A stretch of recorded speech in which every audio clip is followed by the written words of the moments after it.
Hey everybody, good evening. It's Representative Rita Harris, proud to represent House District 44 in the Florida House. I am having a little bit of technical difficulties, so I am live on my personal Facebook. For some reason, Zoom was not wanting to connect to our official representative Facebook page. So I'm doing it here and then I'm going to share it to our representative page, our more official page later. And also, we're having difficulties with the Instagram. So we will figure that out for our next town hall. But it was really important for me to just go ahead with this town hall, even if it wasn't on the official page, because we have a lot to dive into. And we are really excited about you joining us for this recap for the Florida 2025 legislative session and looking forward to what's next, even though we don't know exactly what's next, what's coming up with the budget. And as always, if you have a question anytime during the town hall, please type it in, in the comments, and we will answer it when we get to the end of this presentation. So without further ado, we do have our fearless legislative aide, James, on board as well. He will be watching the comments, and also he was bravely trying to help me navigate the technical difficulties that I was having before we were able to just go ahead and just get it launched on my private page. So without further ado, let's get started. So tonight's agenda, we're going to do a little bit of a session recap. We're going to talk about some of the areas that we were able to get some things done, and also some of the areas where we did have some challenges. We're going to go into a little bit of a deep dive on some of the issues I know that many of you have expressed concerns about. Of course, we will have a little bit of a Q&A, and we'll talk about the next steps. So session recap, wins and challenges. So let's start with the good. Despite being one of only 33, which makes us in a supermajority situation in the Florida House, we were able to pass a few really good bills.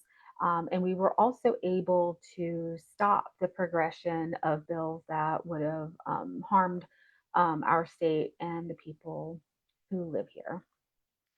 So our wins, obviously, we were able to pass 1195, also known as Gage's Law.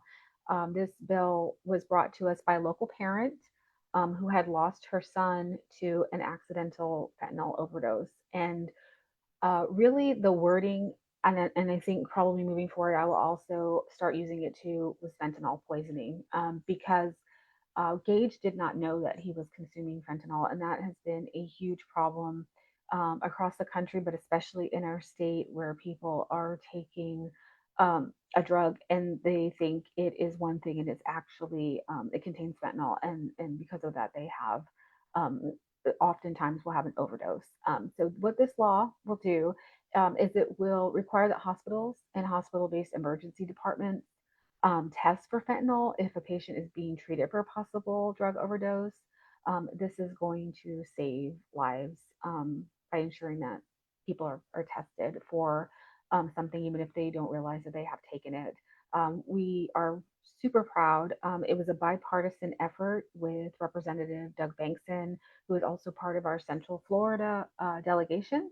And we worked with Senator Tina Polsky, who has been a leader when it comes to really getting in front of what is happening with the fentanyl crisis. She was able to, in I believe it was last session, get a bill across the finish line that decriminalized fentanyl test strips for people to actually test, if they were doing an illicit drug, to test it to see if there was fentanyl in it, which is obviously a huge win in saving lives. It unanimously passed the House and the Senate, and it has been signed by the governor. We were also able to pass HB 1197, anaphylaxis in public and charter schools. This was another bill that was brought to us by a local parent whose child has life-threatening allergies. And this bill ensures that K through 8 public and charter school students with life-threatening allergies have their emergency action plans in effect at all times. And that includes before and after school programs where they were not necessarily in effect or in required to have somebody um, on staff that could follow their emergency action plan. We were really excited to work with Senator Carlos Guillermo Smith during his freshman term to get this passed. We are really, really excited that we also had bipartisan co-sponsorships. We had our prime co-sponsor, Jessica Baker, who's a Republican from South Florida, who had reached out to us in support of the bill because she had uh, a constituent who had a child with severe allergies. And one of the things I want to point out about both of these bills is how they came from just everyday Floridians, parents, people who are experiencing a situation, who come across a problem, and they took it to an elected official and said, like, this is a problem that's happening to me or to somebody that I know, somebody that I care about, and this is what we can do to fix it. And in both cases, they were able to get legislation passed. And I just really feel like it's an empowering sort of a moment for people to know that you do have an impact on your local legislation. You do have a profound impact on policy and how policy is created in this state. And we would not have passed either one of these bills had it not been for two parents who had come to us with a problem that needed to be solved. And we were very proud to be able to work with them. They were both incredible, and we would not have been able to get these bills passed without their help. And just like Gage's law, our anaphylaxis bill was able to make it through the entire process unanimously and was signed by the governor. We also had a transportation facility designation. We were able to take a portion of iDrive in front of some of the Rosen hotels and designate that Harris Rosen Way in honor of Mr. Harris Rosen, who has done so much for the Central Florida community and honestly the whole state of Florida, a pioneer in hospitality and just an all around amazing human being who has helped the communities around his hotels by giving back to them in so many amazing, incredible ways. Whether it is, childcare, free childcare for communities, or free college, also including healthcare for his employees. He really was um, an incredible, extraordinary person who has a remarkable legacy. And so it really was an honor for us to be able to honor him. And of course, we were able to co-prime sponsor Holocaust Remembrance Day with Representative Deborah Tendrich from South Florida. And this was a bill that we had our office filed in both my freshman or excuse me, my first term and my second term of my the first session and the second session of my freshman term. Sorry, that's a mouthful. Because of incidents that were happening in our district, we had leaflets being thrown into driveways in Lake Nona. We had graffiti being scrawled in the bathroom in Dr. Phillips High School. We had ugly signs and flags being waved at an overpass on Darrell Carter Parkway over I-4.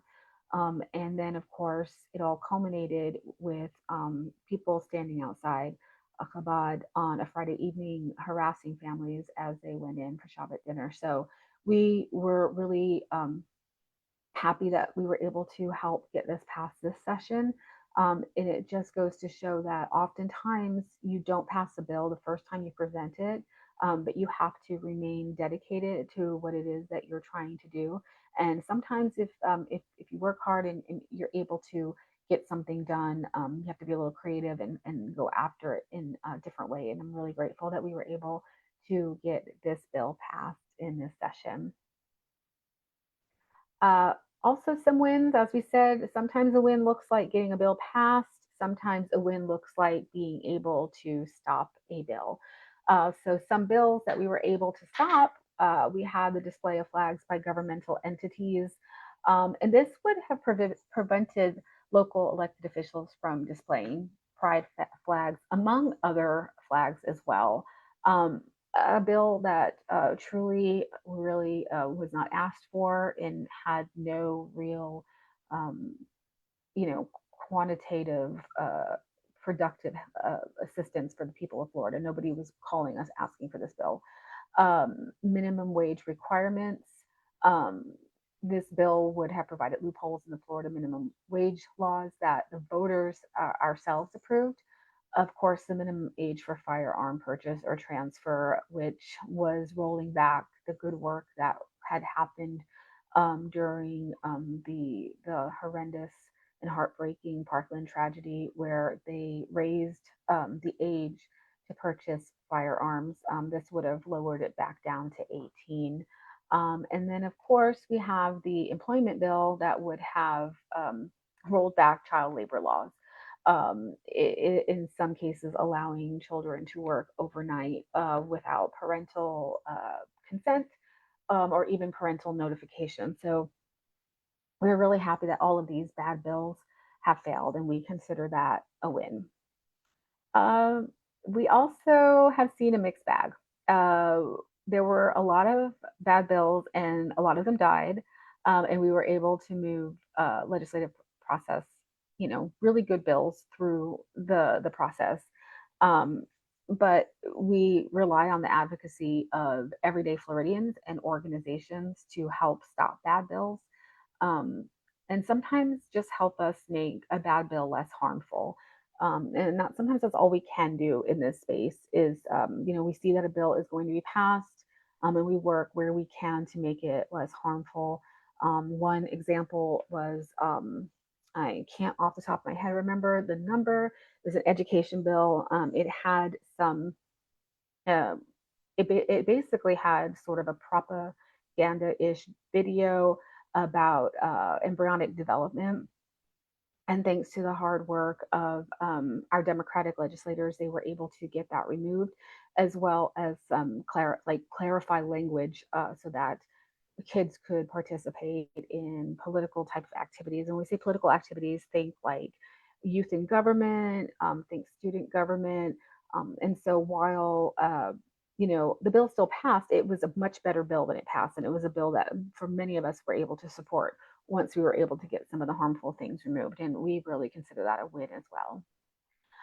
Of course, the challenges were our special session. We saw the passage of really bad, overreaching immigration bills that really go beyond what the state of Florida should be doing when it comes to immigration, really delving into the federal, um, uh, you know, expanding capital crimes, which means basically expanding the requirements to get the death penalty.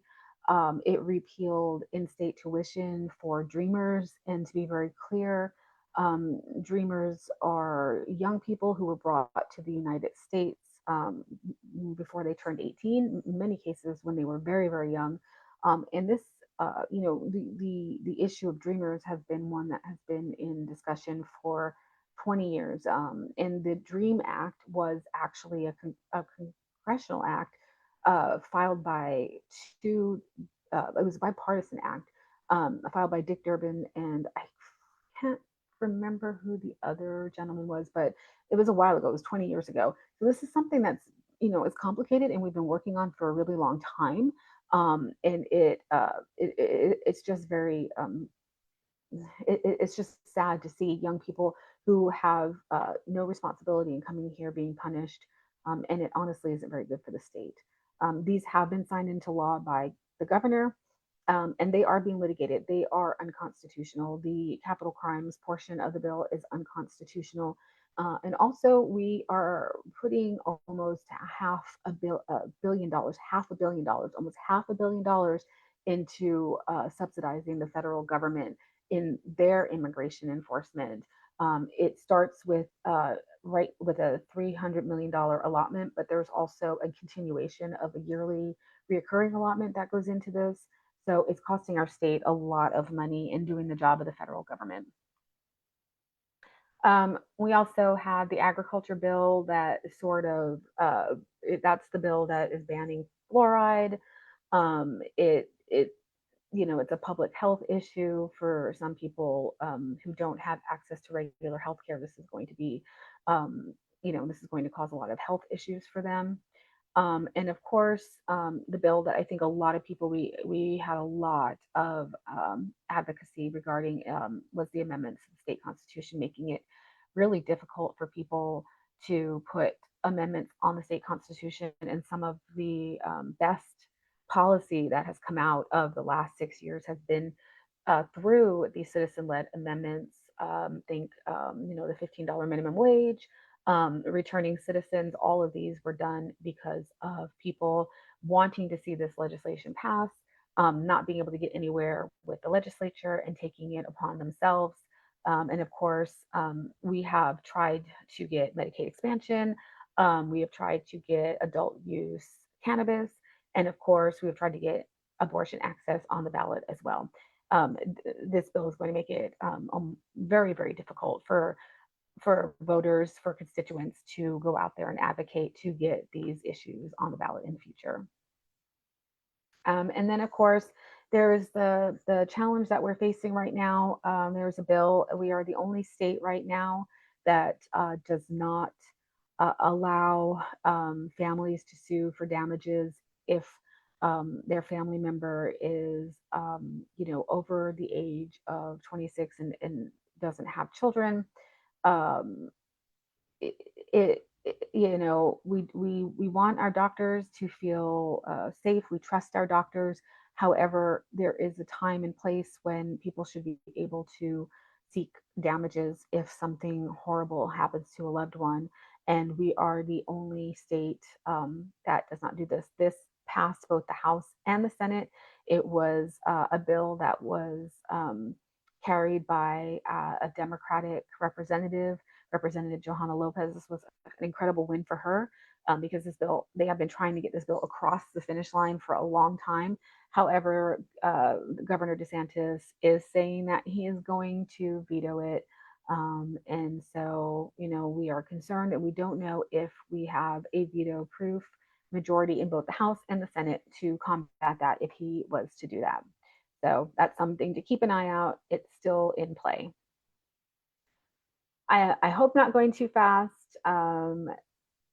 James, let me know in the chat if I'm moving along too fast.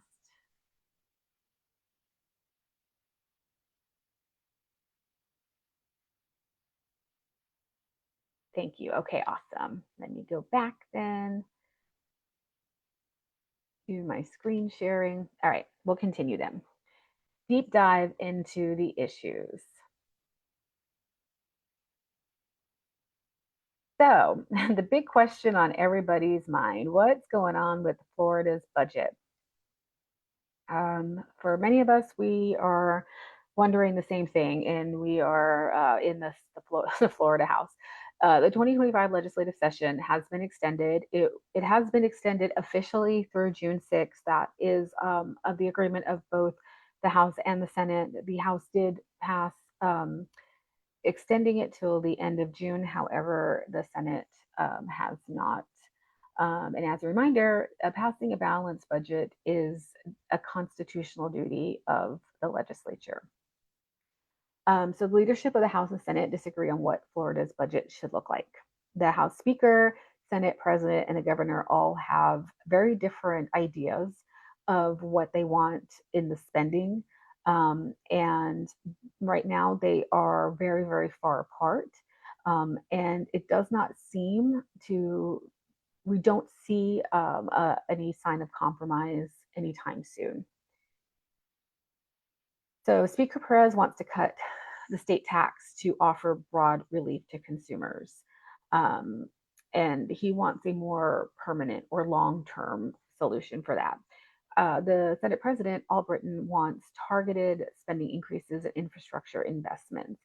And Governor DeSantis wants property tax cuts and spending decreases in the larger budget. So these are the disagreements right now and what is causing some of the back jam here. The lack of the state budget means that all funding items are up in the air. This includes all the funding for the state agencies like ACA, Department of Commerce, so on, as well as public schools, which are extremely underfunded and are struggling right now. Um, and that also means our appropriations are up in the air. So we don't know what that's going to look like, but we're still fighting for our appropriations. For instance, like our request for the Central Florida Diaper Bank, because we know that appropriations like that are going to be even more needed as we also are dealing with what's going on in the federal as well. I don't really know when we'll be up in Tallahassee. I do know that I won't be up this week. We did get notice that we do not have to be up in Tallahassee this week. However, we don't know what day we will be back in Tallahassee next week, if we are back at all. And if the legislature does not pass a balanced budget by July 1st, we could go into a government shutdown. And what that looks like, we all can only sort of guess. We don't really know what it will look like for sure. So obviously, what we're hoping for is that some kind of agreement can be made, and we can get this budget looked at, debate it, ask questions about it, and vote on it, so that we can keep our government running for the people of Florida. Update on reproductive rights. That is another issue that a lot of people reach out about. So, as you know, because of Amendment 4, over 50%, a majority of Floridians voted in favor of protecting reproductive rights. However, Republicans were still very anti-abortion, very anti-choice in this session. HB 255, which is on the governor's desk, mandates that students in grades 6 through 12 watch a state approved video on fetal development. As we said, we got it to a place where it is not a propaganda video. It is a little bit more anatomically correct. However, it is just going to further politicize public education, which has already been politicized so much during the past few years.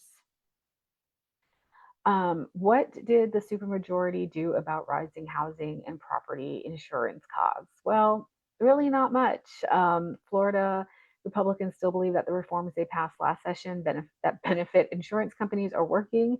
So they're choosing really not to do anything substantial to help everyday consumers, and instead really have focused more on the immigration debate, going after citizens, right to put ballots on the ballot petitions, and of course going after public education. I was proud to sponsor the Keep Floridians House Act, which was designed to address housing insecurity, and had a lot of strong tenant protections and expanded affordable housing efforts in the form of incentives. It would have created a Department of Housing and Tenant Rights. It would have banned excessive landlord fees and would have safeguarded renters who are victims of domestic or sexual violence. However, it never received a committee hearing. And as I always try to highlight the fact that just because we file a bill doesn't mean there's any sort of requirement that it be heard. That is up to the discretion of the majority party. And so this was never heard on a committee. So now we are here for constituent voices, questions, and answers. If you have any questions about the state budget, bills, or anything else, leave them in the chat. James is going to help facilitate that. And I see a question.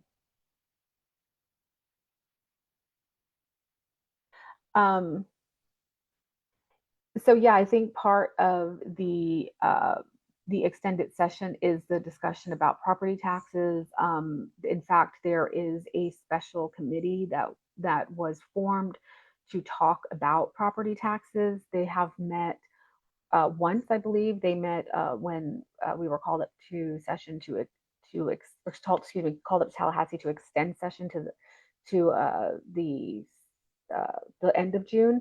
So we do know that there is a committee to discuss property taxes, and the intention, from what I've heard, is that committee is going to meet throughout the state and also on Zoom. I am assuming that those committees will be open to the public, just as all of our other committees are. and that means it will also be open to public comment as well. So I would definitely keep an eye out. And if there are any committees that are going to be happening, if they're going to be in Central Florida in person, I'll definitely get it out there on my socials. Or if there's going to be anything on Zoom, I will also let everybody know. From be able to take tax dollars from. I'm not sure if there's going to be any legislation drafted moving forward for the governor to be able to take tax dollars from our healthcare system. But it is a concern. We've already seen tax dollars taken from a nonprofit that's supposed to be caring for people with disabilities and used to defeat ballot initiatives. So we've already seen these sort of tax dollars used in political ways where they shouldn't have been. So I really don't leave anything off the table when it comes to what sort of how our tax dollars could be used. It wouldn't surprise me, but I don't think there's going to be any legislation drafted. And see if there's any other questions. And again, I am so sorry about not being able to go live on my Facebook page, my official page. We will definitely look at that and figure out what happened. I'm not really sure, but we did work really, really hard. So for anyone that was looking for us, I really apologize if you weren't able to find us. We are here. We were here. We were just in a different place. I really, really apologize. I feel really horrible about it. So since there are no other questions, what's next? What do we have next? Well, we are asking everybody to renew their vote by mail ballot because of the restrictive voting law. All vote by mail ballots have been canceled after the 2024 election. So you have to request a new BBM after each election cycle. So call the Orange County Supervisor of Elections to renew your vote by mail. You can also do it online. We are door knocking to let people know that they need to renew their vote by mail. And a lot of people have indicated that they had no idea that their vote by mail had expired and that they had to renew it. So it's been really helpful getting out there and door knocking and letting people know. I mean, it's one way that we can do the work now to help people have the opportunity to use their voice and vote when election time comes. And I'll keep that on there for a minute if anybody wants. Take a screenshot of the number so that they can call and renew their vote by mail. Also, if you have not voted by mail, I want to take a moment to kind of promote it. I used to be someone who wasn't against vote by mail. I thought it was a really great idea. I like to vote in person. The wonderful thing about vote by mail, however, is that you can turn it in. You can take it to either you can go to Kaylee, or during early voting, you can deliver it to your local early voting location. And what I like about it is that you can track it. You cannot do that with a regular ballot. So if you were to vote with a regular ballot and on a vote by mail ballot, you hand over your ballot, and after that, you don't know if your signature was rejected. You don't know if there was a problem with your ballot. But when you turn in a vote by mail ballot, even if you were to hand it in person, you're able to track it just like you do a package, like a USP package, and you can see if it's been rejected, and then you have the opportunity to correct that. And so I feel like that's sort of like that extra step of security that your vote really is going to count. If there's a problem with it, you have that opportunity, whereas you wouldn't have that opportunity if you go and vote by person. And I understand some people like to go and vote in person, and I'm not going to tell people how to vote, but I just find that's one little extra perk about vote by mail that I really like. And of course, we want you to get involved. We want you to find issues that are important to you. You can't do everything at once, so don't get overwhelmed. Find something that you yourself are really passionate about, and join a group or get involved in that cause. You can find boards or committees or local groups like the Orange County Democratic Executive Committee. You can volunteer for nonprofits that are already doing the work that you want to do. We've listed some nonprofits here. The important thing is that you get involved. And I find that getting involved is twofold.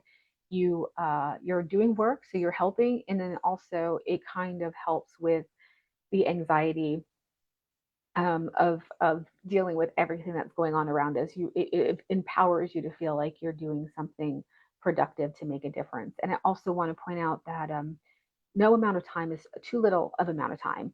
If you only have an hour a month to dedicate, that is an hour more than you were giving before. And if everybody who only had an hour gave an hour of their time, that would be a lot of hours being spent making the world a better place. So don't think, even if you only have a little bit of time to give, that it's not worth it. It definitely is. And of course, we want you to stay with Team Rita. Some stuff that we're doing, we are doing voting in the city. That's our social media uh, series on Instagram, where we kind of walk around and follow us along while we are knocking on doors and talking to voters. Right now, we are knocking doors for VBM, but as we move into other campaigns, we'll be showing you behind the scenes. And of course, I am launching a non political podcast to discuss the impacts of policies on real Floridians. Non political in the sense that it's not going to really focus heavily on the partisan side of politics, but more policy and how it interacts with people. And so we'll be releasing our first episode soon. And we're going to be doing more town halls like this one, both in person and virtually, to keep you informed and to also engage with our county agencies, state agencies, organizations, and groups out here doing the work. So please stay informed. You can sign up for our newsletter if you want to. Uh, Sign up for our newsletter. Please drop your email in the comments, and I will get you on the newsletter so that you can keep track of what's going on with Team Rita. And again, I want to thank you so much for joining us. I am really, really sorry about the hiccups. I hope we will get it all worked out by next time, I am sure. In the meantime, if you have any problems, please reach out to myself. You can reach out to me at Rita for Florida on Facebook or Instagram. And of course, you can reach out to us at our state email, rita.harris@flhouse.gov, if you have any questions. And as always, if you have any issues with a state agency, or if you're not sure who you're supposed to reach out to, please reach out to us. We are happy to help. If it's something that if it's like a congressional issue or if it's a county issue, we're happy to get you to the right person to help you. And again, thank you so much for being with us this evening. And oh, sorry, let me look. Oh, I see there's another question. Let me answer this.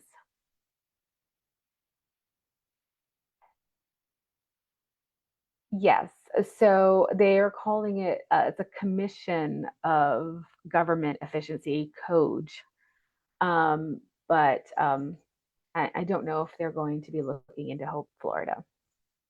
I don't know. So, Sunshine, thank you. Thank you for tuning in. I really, really appreciate you. I am going to log off for now, but I'm really grateful. As always, it is such an honor to be your representative and to be your voice in Tallahassee. And I hope everyone has a great evening. Good night.